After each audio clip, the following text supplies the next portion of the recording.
através de reformas na Constituição e outras coisas que, no fim, que são necessárias, não há dúvida, mas que são complicadas. O governo tem tido sucesso em algumas reformas importantes. Ou vamos falar melhor, além dessas reformas, as cidades, estados e a União poderiam, como vimos a notícia de hoje do Conselho de Gerenciamento da Amazônia, até sob o comando do nosso vice-presidente, que é uma pessoa que todos respeitam, ter um conselho, cada uma dessas, todas as unidades, conselho não remunerado, de pessoas notáveis na comunidade, para decidirem sobre que leis realmente funcionam e que leis não funcionam, que normas, regras são inúteis ou até prejudiciais à comunidade, e o que precisa ser engavetado, anulado pelo prefeito, pelo governador,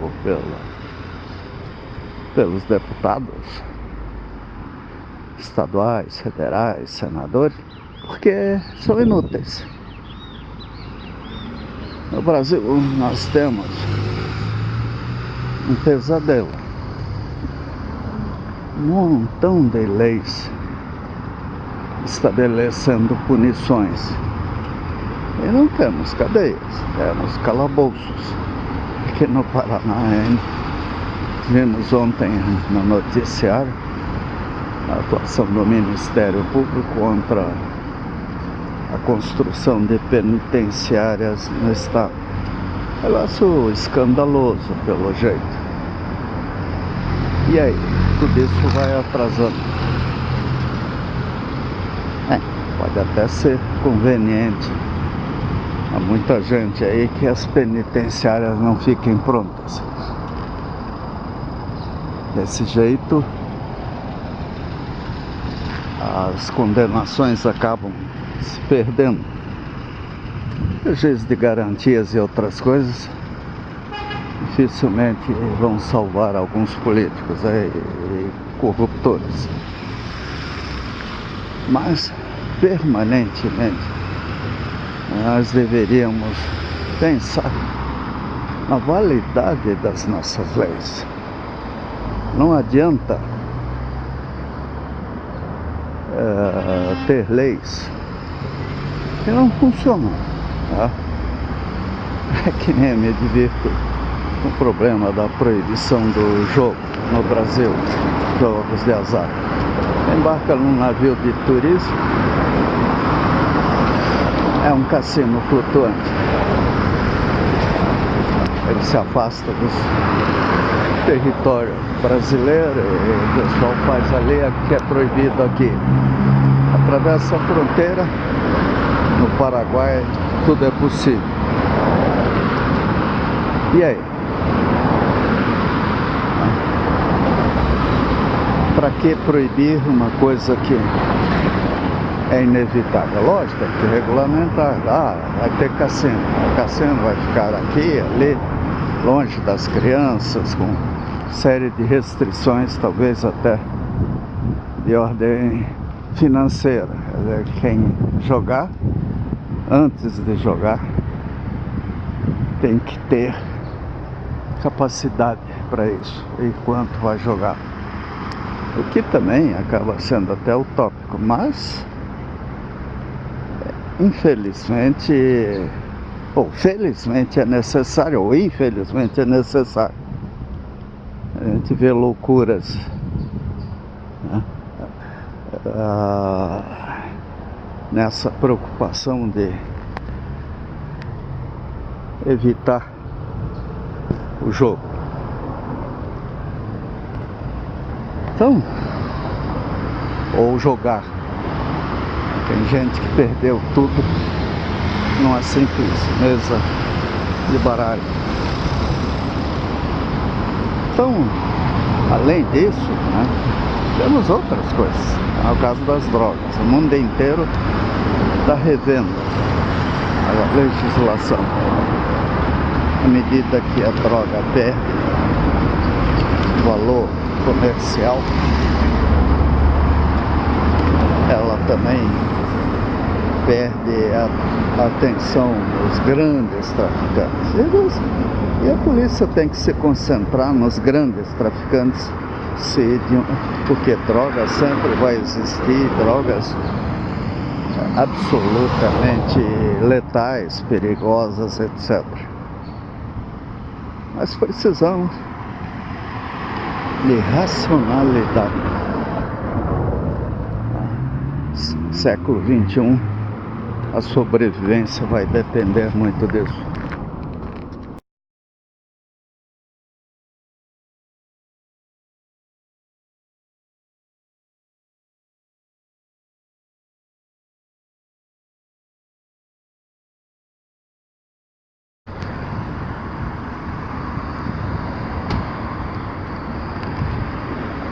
Poder caminhar pelas calçadas é uma coisa que não preocupa os responsáveis pelas calçadas.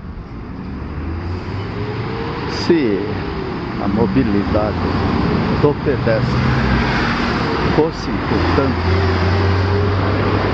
e isso representasse processos rápidos e eficazes, exigindo indenizações e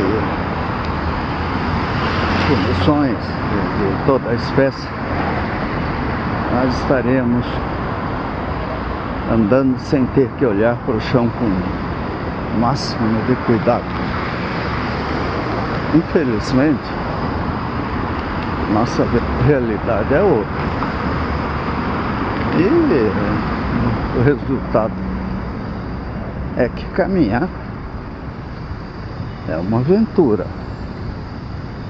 Nós temos que ter um cuidado especial e até pensar se é possível ou não andar por aí. Agora, é óbvio, as pessoas têm pressa, às vezes têm que trabalhar, atravessar a rua até com sinal talvez seja mais perigoso. Então andar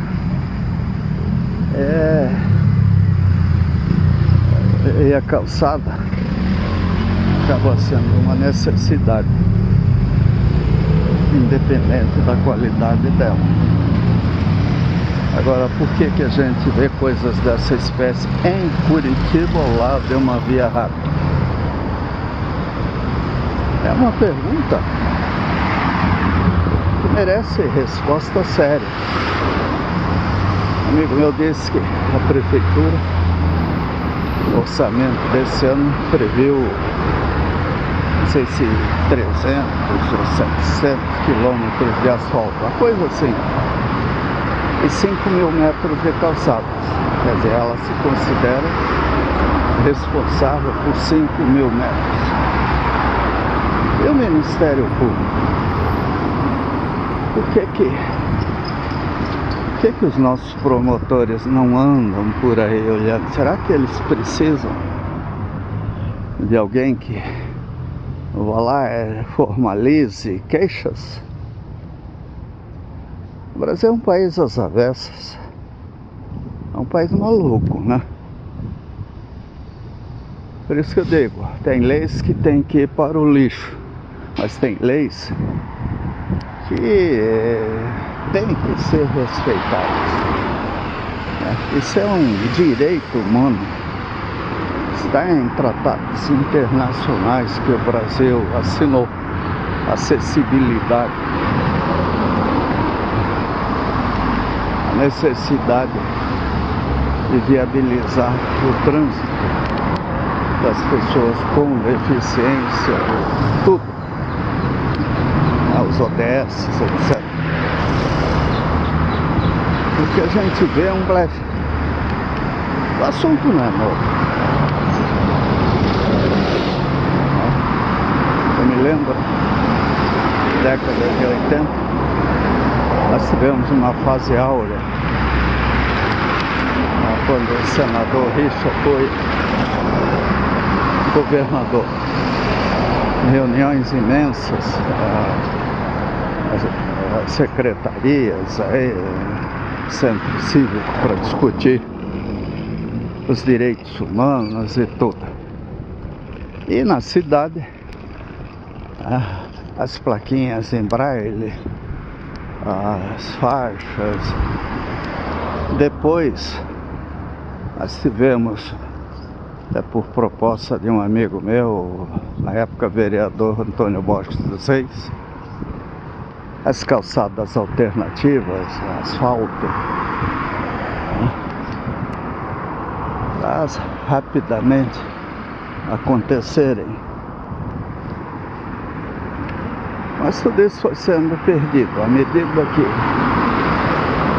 outras prioridades apareceram. Mas nós não podemos, ao assumir um projeto, abandonar outros. Em Curitiba é uma fábrica de projetos. Em todo lugar a gente encontra os restos, os sinais de coisas que já foram tidas como importantes. É o caso da segurança. Nós do Lions Clube Batel fizemos um trabalho grande na região metropolitana de Curitiba. Aí um amigo até disse, pô, mas por que a Alja, por exemplo, não faz um trabalho comunitário? Mas como, né? Quem é que vai garantir a segurança dos velhinhos indo para esses bairros para dar palestras, aulas, etc. A segurança aqui no Paraná desabou. As unidades pacificadoras, até mandadas lá na Vila Liberdade de Zumbi pela Tenente Pegorini, tiveram um impacto positivo colossal. E depois aí entram os líderes maldosos dos bairros que não querem essas coisas, porque tira o prestígio deles. Agora, nós precisamos de ações, e no caso do pedestre, né? Isso é muito importante. O pedestre é aquela pessoa que não pode dirigir automóvel, que tem que trabalhar, pegar ônibus, e até a pessoa que sai e vai em direção a um estacionamento. Em restaurante aqui, ele tem até medo de ir. Onde é que vai deixar o carro? Vai deixar às vezes encostado no meio-fio. E esse pequeno caminho do restaurante até o lugar em que a gente deixou o carro é um pesadelo. Aqui no centro histórico, então, é um negócio maluco, por causa das pessoas viciadas, né? As drogas.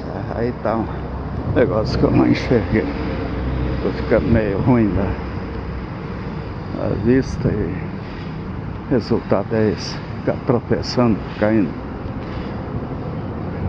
E as calçadas, né? Tem uma obra. A obra não é desculpa para a calçada tá ruim. Ao contrário, tá cheio de pedreiro aí dentro, engenheiro.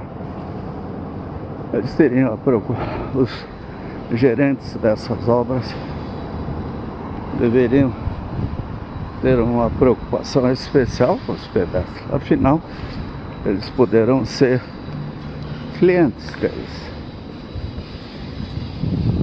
Pior ainda é quando a gente não tem nem a opção para andar com segurança. Ô, gente, tá na hora de tomar juízo, né?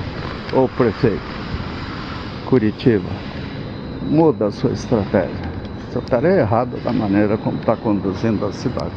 Ontem eu vi o anúncio de mais ônibus em Curitiba, novinhos. Ótimo, né? O povo precisa disso. Infelizmente não é frota pública. O custo dos ônibus entra na tarifa e não é pequeno. Mas com recursos modernos. Não sei se eles têm controle de aceleração e desaceleração. Parece que não, aqueles que não param nas estações tubo não tem piso rebaixado. E os motoristas serão novos, recém-contratados, ou teremos ao volante aqueles artistas do volante? E Curitiba já teve gente muito competente dirigindo os ônibus da cidade de Curitiba. A cidade cresce, né? Os conflitos de trânsito, razoáveis ou não, continuam existindo. Então, os nossos gerentes tem que ter uma visão multidisciplinar muito forte para evitar tragédias, né? Poderemos ter à medida que as coisas se complicam. Vi um tempo atrás até a canaleta, nós vamos plantar árvores ali do lado. Esqueceram o efeito hipnótico. Tomara que os motoristas não se percam vendo uma árvore depois de outra, uma árvore depois de outra. Isso não é legal. E ao longo da canaleta, em vez de árvores, nós deveríamos ter guarda-reis. E bem feitos. Para se algum ônibus tentar fugir da canaleta, ele não se perca no trânsito da cidade. Agora o dilema: quando atravessar aqui em carro, seria bom se a gente tivesse espelho retrovisor pedestre. Não tem, né?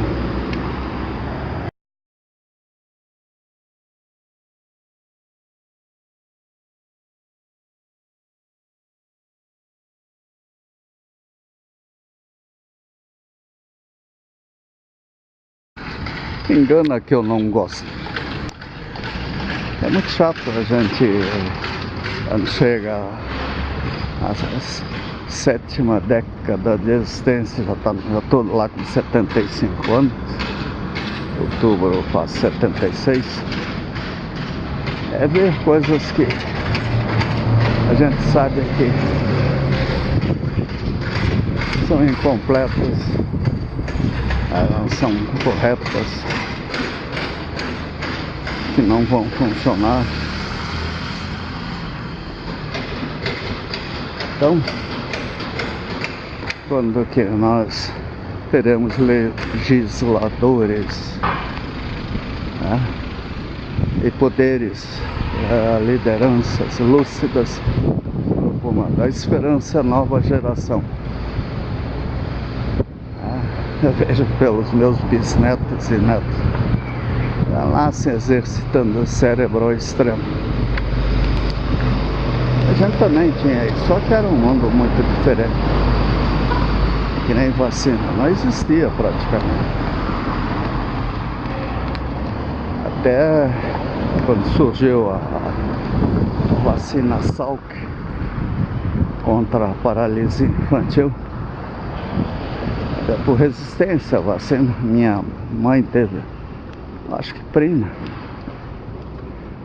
acabou tendo paralisia infantil porque não tomou a vacina. Então, nós temos que pensar em tudo. Ainda mais que nós moramos num país tropical.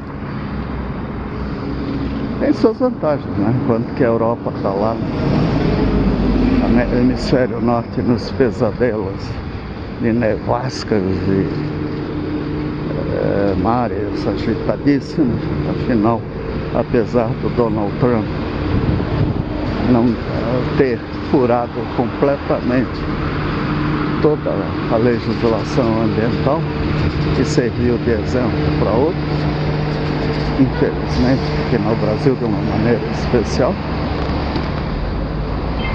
o clima está mudando. E não adianta dizer o contrário. Então, pode tentar enganar que eu não gosto.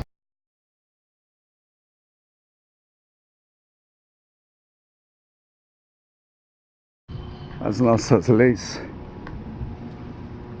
podem ser que nem o lixo, reciclável, não reciclável, orgânico, quando a gente pensa em coisas de interesses de corporações, pode ser um lixo comum. Então, e nunca esquecendo os catadores de lixo, né? Que vivem do lixo. As nossas leis merecem um pit stop, uma avaliação. A coisa mais assustadora do mundo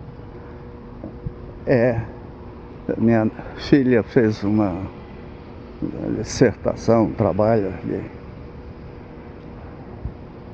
pós-graduação, sei lá, e analisou isso. O número de normas, regulamentos, né, é um absurdo.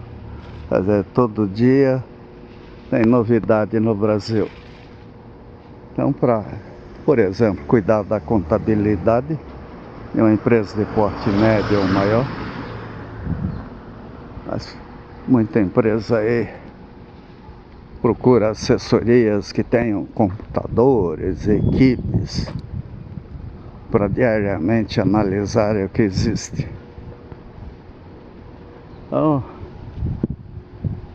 temos que rever muita coisa se quisermos ver um Brasil funcional.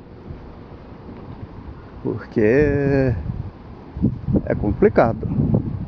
A gente pegou como referência países que acreditam em que simplesmente fazendo uma lei as coisas se corrigem. Não é muita verdade, não. O pessoal de 88 quis resolver todos os problemas do Brasil colocando na Constituição isso e aquilo. Resultado, fizeram uma Constituição que está parando o Brasil, está travando o Brasil de muitas maneiras. Existe um país aí, não sei onde, em que quando um indivíduo propõe uma lei e ela é aprovada, ele é obrigado a acompanhar os efeitos da lei, a verificar se aquilo que ele determinou vai acontecer. Aqui nós temos, por exemplo, o orçamento, né? Que é a lei maior. Será que os vereadores saem e os deputados para ver se as obras que eles aprovaram estão acontecendo? Normalmente eles se entopem de assessores. O que os assessores fazem? Nós deveríamos ver isso, né? Assessor não é para puxar o saco do chefe, não. Assessor parlamentar é um funcionário público. Está ali, ainda que sem estabilidade. E não pode a gente gastar tanto dinheiro e ver resultados tão ruins.